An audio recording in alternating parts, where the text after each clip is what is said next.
Guys, जब आप English बोलने की शुरुआत करोगे तब आप इन स्ट्रक्चर को देखकर काफी कंफ्यूज हो जाओगे, क्योंकि ये कुछ अलग ही मीनिंग कैरी करते हैं, इनका कुछ अलग ही सेंस में यूज किया जाता है। क्योंकि आप अधिकतर जब आप बुक रीडिंग करते हो या न्यूज़पेपर रीडिंग करते हो तब इस तरह के सेंटेंसेस दिखते होंगे ना, जिनमें हैज और हैव का यूज साथ में किया जाता है, या फिर हैड और हैड का यूज साथ में किया जाता है। तो क्या हिंदी मीनिंग कैरी करते हैं, उनका कैसे सेंटेंसेस में यूज किया जाता है, कौन से वर्ब यूज किए जाते हैं, ये जब तक आपको सही ढंग से पता नहीं रहेगा तब तक आप इनका यूज अपनी डेली लाइफ में नहीं कर सकते हो। और ये ऐसे स्ट्रक्चर है जो आपको इंग्लिश बोलने में बहुत ही ज्यादा हेल्प करते हैं। अगर आप इनका यूज सीख जाते हो तो आप काफी फ्लुएंट इंग्लिश स्पीकर बन सकते हो। तो चलिए इन स्ट्रक्चर को हम डिटेल में इनकी कहानी को समझते हैं। तो सबसे पहले देखिए, हैव का यूज वर्ब की थर्ड फॉर्म के साथ किया जाता है, और एक हैव का यूज हम ऑब्जेक्ट के साथ करते हैं। ठीक है, हैज बोलो या हैव बोलो, अगर उसका दो मीनिंग कैरी करते हैं, एक ऑब्जेक्ट के साथ करते हैं और एक वर्ब का थर्ड फॉर्म के साथ करते हैं, दो मीनिंग कैरी करते हैं। अगर हैज हैव का यूज ऑब्जेक्ट के साथ करते हैं तो पास है वाला सेंटेंस आएगा, जैसे मेरे पास एक कार है, आई हैव अ कार, उसके पास एक घड़ी है, ही हैज अ वॉच, इस तरह सेंटेंस रहेंगे। और जब हैज हैव के साथ वर्ब का थर्ड फॉर्म का यूज कीजिएगा, मतलब कोई काम किया जा चुका है, मैं जा चुका हूँ, आई हैड गॉन, मैं आ चुकी हूँ, आई हैड कम, सीता खाना खा चुकी है, सीता हैज ईटन फूड। इस तरह से सेंटेंसेस को बनाएंगे। तो देखिए ये क्या सेंटेंसेस है, इसे हम डिटेल में समझते हैं, क्योंकि आज हम सिर्फ हैज और हैव का यूज नहीं सीखने वाले हैं, बल्कि हैज और हैव के साथ, हैज और हैव के साथ कभी कभी हैड देखने को मिल जाता है ना। तो ये कौन से मीनिंग को कैरी करते हैं, आज की इस वीडियो में हम ये सीखने वाले हैं। ठीक है, तो पहला है उसने खाना खा लिया है, गया है, चुका है, ये सारे हमारे परफेक्ट वाले सेंटेंस होते हैं। तो इसे अगर हम फ्रेम करने जाएंगे तो किस तरह करेंगे वो देखते हैं। तो इसे हम दो तरीके से बना सकते हैं। पहला जो हम लोगों ने सीखा है वो हम पहले बनाते हैं। हम बोलेंगे he has eaten food, he has eaten food। हम लोगों ने यही तो सीखा है कि जब कोई काम परफेक्टली खत्म हो चुका है तो वहां पे हम हैज हैव के साथ वर्ब का थर्ड फॉर्म लगाते हैं, और ये eaten हमारा वर्ब का थर्ड फॉर्म होता है। और आपको याद होगा मैंने हैज हैव वाली वीडियो में आपको डिटेल में बताया था कि जब कोई चीज आप खाने की बात करते हो तो वहां पे आप हैव का भी यूज कर सकते हो खाने के सेंस में। ठीक है, क्या जी, जब आप खाने, यहाँ पर खाना खाने की बात की जा रही है ना, तो जब भी आप कुछ खाने की बात करोगे, ईट समथिंग, तो वहां पे आप यूज करोगे हैव का। ठीक है, तो ईट समथिंग की बात करोगे तो वहां पे यूज करेंगे हैव का, और हैव का थर्ड फॉर्म हमारा होता है हैड। तो इस सेंटेंसेस को हम इस तरह से भी बोल सकते हैं, he has had eaten had food, he has had food. देखिए ईटन जो हमारा है वर्ब का थर्ड फॉर्म है ना, और हम लोगों ने अभी क्या सीखा कि ईट की सेंस में हम हैव का यूज, यानी कि उसका थर्ड फॉर्म हैड का यूज कर सकते हैं। इसीलिए ईटन की जगह हैड का यूज किए, इसका भी मतलब खाना ही हो गया। ठीक है, तो अब आप कंफ्यूज कभी नहीं होंगे कि हैज के साथ हैड का यूज कब किया जाता है। जब कोई कुछ खाने की बात करते या पीने की भी बात करते, टू ईट ड्रिंक समथिंग, तो वहां पे हम हैज हैव का यूज कर सकते हैं। तो हमारा सेंटेंस हो गया ही हैज ईटन फूड या फिर ही हैज हैड फूड। ठीक है, मैंने खाना खा लिया है, अब ये हमारा आई के साथ बनेगा। हम बोलेंगे आई हैव, सिंपल सेंटेंस पहले बनाते हैं, I have eaten food, I have eaten food, मैंने खाना खा लिया है। और जब इसी में हैड का यूज करेंगे तो हमारा सेंटेंस बन जाएगा I have had food, I have had food, मैंने खाना खा लिया है। तो यही चीज मैं आपको समझाना चाहती हूँ कि हैज के साथ हैड देकर कोई बड़ा चीज नहीं आ गया, कोई अनोखा चीज नहीं आ गया है। ये आपका खाने के सेंस में आपने हैड का यूज कर दिया। ठीक है, अगर वर्ब का फर्स्ट फॉर्म यूज होता तो यहाँ पे आप हैड का नहीं हैव का यूज करते, लेकिन हैज हैव के साथ तो वर्ब का थर्ड फॉर्म लगता है, इसीलिए आपने हैड का यूज किया। ठीक है, नेक्स्ट देखिए, मैं खाना खा चुका था। अब हम पास्ट की बात करें तो हमारा सेंटेंस हो जाएगा I had eaten food, I had eaten food। ये तो हमारा नॉर्मल सेंटेंस होगा ना, हैड के बाद हम वर्ब का थर्ड फॉर्म लगा दिए। जब यही सेंटेंस को हम इस तरह से भी बना सकते हैं ना, I had food, I had food, ये तरह से सेंटेंसेस बनते हैं। तो हैड कब यूज होता है, जब कुछ खाने पीने का सेंस आता है तो वहाँ पे हम वर्ब का थर्ड फॉर्म हैड का यूज कर सकते हैं। तो आई हैड फूड, मैं खाना खा चुकी थी, ठीक है।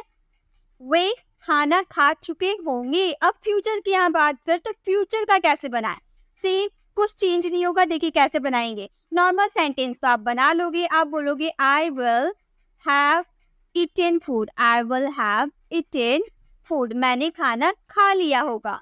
अब यही सेंटेंसेस को हम उस तरह से भी बना सकते हैं ना, I will have had, I will have had food, मैंने खाना खा लिया होगा। ये इस तरह से सेंटेंसेस बनाए जाते हैं। तो ये आई होप आपको समझ में आ गया कि हैज हैड या फिर have had, had, will have had कहाँ यूज किया जाता है, ये आपको समझ में आ गया होगा। लेकिन आपको पता है ये जो हैव हैड आप देख रहे हो ना, साथ में आपको हैव और हैड आपको जो नजर आ रहा ना, इसका यूज हम बहुत सारी कंडीशन में करते हैं।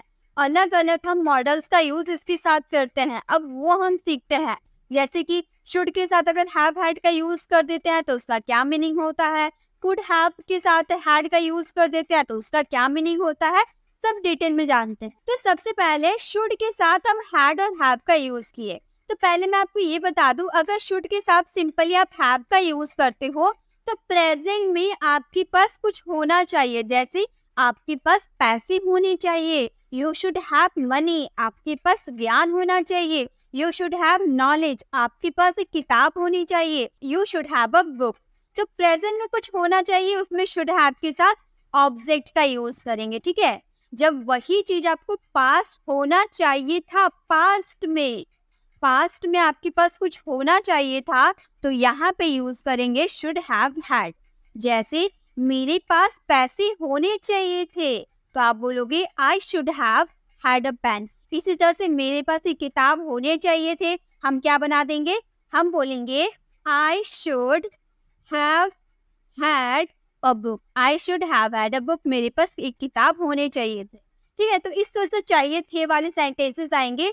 कुछ पास होना चाहिए था पास्ट में, तो वहाँ शुड हैव के साथ आपको हैड का भी यूज करना होगा, ठीक है। राहुल के पास किताबें होनी चाहिए थी, राहुल, यहाँ पर शुड का यूज होगा, ठीक है। यहाँ पर प्रिंटिंग मिस्टेक हो गई, यहाँ शुड होगा, Rahul should have had books, Rahul should have had books. तुम्हारे पास गिटार होना चाहिए था, तुम बोलेंगे you should have had the guitar. आपके पास ज्ञान होना चाहिए था। इस सेंटेंसेस को आप फ्रेम कीजिएगा, ठीक है। चलिए नेक्स्ट देखें। अब यहाँ पे हम देख लेंगे कुड के साथ हैव और हैड का यूज देखेंगे। तो पहले इसके प्रेजेंट फॉर्म को जान लेते हैं। अगर कुड के साथ हैव का यूज करते हो प्लस वर्ब का थर्ड फॉर्म यूज करते हो तो पास हो सकता है प्रेजेंट में। जैसे आपके पास एक कार हो सकता है, you could have a car. आपके पास ज्ञान हो सकता है, यू कुड हैव नॉलेज। आपके पास पैसे हो सकते हैं, यू कुड हैव मनी, ठीक है, प्रेजेंट में। लेकिन अगर यही पास्ट में हम बोले आपके पास ज्ञान हो सकता था, आपके पास नॉलेज हो सकती थी, तो पास हो सकता था, पास्ट की बात कर रहे। जैसे आपके भाई के पास एक शानदार बंगला हो सकता था। आपके भाई के पास यानी कि your brother could have had a luxury bungalow. A luxury बंगला हमारा ऑब्जेक्ट हो गया। अब कुड हैव हैड हम लोगों ने लगा दिया, पास हो सकता था किस सेंस में। जैसे अगर सिंपल सेंटेंस लेते हैं, सबसे पहले आप सब्जेक्ट का यूज कर दोगे, देन कुड हैव हैड का यूज करोगे, पास हो सकता था के सेंस में, देन आपका जो ऑब्जेक्ट बच जाएगा वो ऑब्जेक्ट आप लिख दोगे, ठीक है, सिंपल सा। जैसे दीपक के पास एक नई अलमारी हो सकती थी, Deepak could have had a new wardrobe use करो, या फिर इसके सेंस में आप अलमारी के लिए देखिए क्या क्या वर्ड का यूज कर सकते हो। वार्डरोब का यूज कर सकते हैं, या अलमीरा का भी यूज कर सकते हैं, बहुत ही ज्यादा यूज होता है। अलमीरा का भी यूज कर सकते हो, या फिर कबर्ड का भी यूज कर सकते हो, ठीक है। कबर्ड का भी हम यूज करते हैं, ठीक है। तो कबर्ड यानी छोटा सा अलमारी हो गया ना, वहाँ आप कबर्ड का यूज करते हैं। ज्यादातर वार्डरोब और अलमीरा का यूज होता है। नेक्स्ट है सुनील के पास 4 चश्मे हो सकते थे, तो हम बोलेंगे Sunil could have had 4 glasses. Sunil के पास 4 चश्मे हो सकते थे। इसी तरह से आप सेंटेंस बना सकते हो, मेरे पास एक घर हो सकता था, ठीक है, मेरे पास एक घर हो सकता था। इस सेंटेंसेस को आप फ्रेम करना। नेक्स्ट देखिए, अब हमारे वुड हैव हैड। वुड के साथ हैव हैड का यूज करें होता, ये आप कल्पना कर रहे हैं इमेजिन कर रहे हैं, आप कल्पना कर रहे हो, ठीक है, ऐसा है नहीं, बस आप कल्पना कर रहे हो। जैसे दीपक के पास एक पेन होता, अभी आप कल्पना कर रहे हो, है नहीं, लेकिन आप सोच रहे हो कि भाई दीपक के पास एक पेन होता, तो हम बोलते हैं Deepak would have also had a car. यहाँ पे कार होगा, ठीक है, तो हमारा सेंटेंस होगा दीपक के पास एक कार होता, Deepak would have also had a car, Deepak would have also had a car. Sunil के पास एक साइकिल होती, ठीक है, तो Sunil would have had a cycle, Sunil would have had a cycle। हमारे पास टेलीविजन होता, we would had a television, we would have had a television, हमारे पास एक टेलीविजन होता। तो इसी तरह से आप सेंटेंस बना सकते हो कि हमारे पास एक टेलीफोन होता, हमारे पास एक टेलीफोन होता। इस सेंटेंसेस को आप फ्रेम करना। अब देखिए, अब मस्ट के साथ हैव हैड का यूज कर देते हैं, यानी कि 100% की पॉसिबिलिटी शो करती है। इसमें कोई सा भी हिंदी मीनिंग हो सकते हैं, हो सकता था या फिर होना चाहिए था, होगा, कोई सा भी हिंदी मीनिंग कैरी कर लेते हैं। यानी कि जितने भी आपके मॉडल वर्ब होता है ना, सबको अगर हाई पॉसिबिलिटी आपको शो करनी हो तो वहां पर सारे मॉडल वर्ब को हटा दीजिए और मस्ट का यूज कर दीजिए। मस्ट आपका जहां लग जाता है वहां पे आपकी 100% की पॉसिबिलिटी शो करती है। फॉर एग्जाम्पल, कल रात मुझे बहुत मजा आया होगा। मान लीजिए आप कहीं पार्टी में गए थे, आपने बहुत मजा किया, रात में घर आए, घर आकर सो गए। जब सुबह उठे तो आपको कुछ याद नहीं था कि मैंने क्या किया था पार्टी में, आपको कुछ याद नहीं है। तो आप अपने फ्रेंड को बोल रहे हो कि कल रात मुझे बहुत मजा आया होगा। ये जरूरी है क्योंकि मैं पार्टी में गया था अपने फ्रेंड्स के साथ, तो बहुत मजा आया होगा, बट उन्हें याद नहीं है, ठीक है। तो ऐसा चीज जिसमें 100% की पॉसिबिलिटी आपकी रहती है, तो वहां मस्ट के साथ हैव हैड का यूज करते हैं।